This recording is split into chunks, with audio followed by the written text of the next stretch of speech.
اگر آپ وہ ڈھول والی حدیث لے کے آئیں گے نا ابو داؤد سے، پھر ہم آپ سے اگلا سوال کریں گے کہ نبی علیہ السلام نے تو کانوں میں انگلیاں دی تھی، عبداللہ بن عمر کی انگلیاں کانوں میں کیوں نہیں ڈلوائی تھیں؟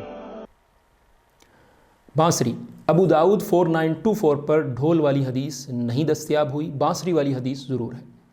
نمبر 1، رسول اللہ صلی اللہ علیہ وسلم نے بانسری سن کر کانوں میں انگلیاں ڈالیں اور راستہ بدل لیا۔ ابن عمر رضی اللہ عنہ نے رسول اللہ صلی اللہ علیہ وسلم سے یہی سیکھا کہ راستہ بدلنا ہے اور کانوں میں انگلیاں ڈالنی ہیں، سو انہوں نے نافع کی موجودگی میں کانوں میں انگلیاں ڈالی اور راستہ بدل لیا۔ آپ یہ نہیں سیکھ رہے۔ دوسری بات، حدیث کی عبارت میں وضاحت نہیں کہ رسول اللہ صلی اللہ علیہ وسلم کی رفاقت میں ابن عمر اور ابن عمر کی رفاقت میں نافع نے کان میں انگلیاں نہیں ڈالی۔